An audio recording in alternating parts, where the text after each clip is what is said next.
संसद के मानसून सत्र का शुक्रवार को 15वां दिन है। विपक्षी सांसदों ने आज भी संसद परिसर में तेज बारिश के बीच राम मंदिर चढ़ावा चोरी और जनता मंदिर प्रदर्शन में छात्रों पर लाठीचार्ज को लेकर विरोध प्रदर्शन किया। कांग्रेस ने शुक्रवार को लोकसभा में स्थगन प्रस्ताव देकर छात्रों पर पुलिस कार्रवाई को लेकर चर्चा की मांग की है। सांसद मणिकम टैगोर ने गृह मंत्री अमित शाह से पूरे मामले पर बयान देने और न्यायिक जांच कराने की मांग की।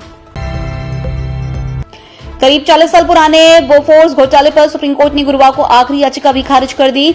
इसके साथ ही अब यह मामला पूरी तरह खत्म हो गया है। मीडिया रिपोर्ट्स के मुताबिक जस्टिस जेबी पारदीवाला और जस्टिस के विनोद चंद्रन की बेंच ने कहा कि अब इस केस में आगे सुनवाई की जरूरत नहीं है। कोर्ट ने 2005 के दिल्ली हाई कोर्ट के उस फैसले को चुनौती देने वाली अपील भी सुनने से मना कर दिया जिसमें हिंदुजा ब्रदर्स और बोफोर्स कंपनी को बरी कर दिया गया था। यह मामला 1986 की उस डील से जुड़ा है जिसमें भारत ने स्वीडन की कंपनी बोफोर्स से 1437 करोड़ रुपए की तोपें खरीदी थी। बाद में आरोप लगे कि इस सौदे में कमीशन दिया गया था। घोटाले के आरोप से राजीव गांधी 1989 का चुनाव हार गए थे। दिल्ली में छात्रों पर हुई लाठीचार्ज मामले में अमित शाह के बयान की मांग को लेकर राज्यसभा में खड़गे और रिजिजू के बीच तीखी बहस हुई है। खड़गे ने सभापति से गृह मंत्री को सदन में बुलाने के लिए आदेश देने की अपील की। इस पर रिजिजू ने खड़गे पर विपक्ष के नेता के पद का दुरुपयोग करने का आरोप लगाया। खड़गे ने कहा क्या अब मुझे रिजिजू से सीखना पड़ेगा? वे चेयरमैन के चैम्बर में जाकर बोलते हैं कि रोज मैं ही यहां आकर बोलता हूं। अगर मैं नियम नहीं पढ़ूंगा तो क्या उनकी दी हुई चीजें पढ़ूं? सर, अब रिजिजू से मुझे सीखना पड़ रहा है।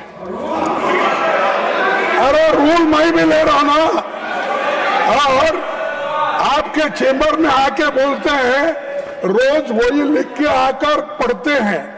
ये अगर रूल्स नहीं पढ़ूंगा, अगर मेरा मैटर अगर नहीं पढ़ूंगा, क्या तुम दिए सो मैं पढ़ूं? ईरान समर्थित हूथी विद्रोहियों ने गुरुवार को यमन और सऊदी अरब में एक साथ बड़े हमले किए। यमन में सैन्य ठिकानों पर बैलिस्टिक मिसाइल और ड्रोन से हमला हुआ है। इसमें 58 सैनिकों की मौत हुई और दर्जनों अन्य घायल हो गए। यमन के रक्षा मंत्रालय ने कहा कि इस हमले का जवाब सही समय और सही जगह पर दिया जाएगा। दूसरी तरफ सऊदी के नजरान में हुए हमले में 11 नागरिक घायल हुए। इनमें 7 सऊदी नागरिक, 1 यमनी, 2 मिस्री, 1 पाकिस्तानी नागरिक और 4 साल का एक बच्चा शामिल है। उत्तराखंड में लगातार बारिश से अलकनंदा, मंदाकिनी, भागीरथी समेत 6 नदियां खतरे के स्तर पर बह रही हैं। हरिद्वार, ऋषिकेश में घाट और मंदिर डूब गए हैं। देहरादून, चमोली, बागेश्वर में स्कूल बंद है। राज्य की 132 सड़कें और बद्रीनाथ, गंगोत्री, यमुनोत्री नेशनल हाईवे बंद किए गए हैं।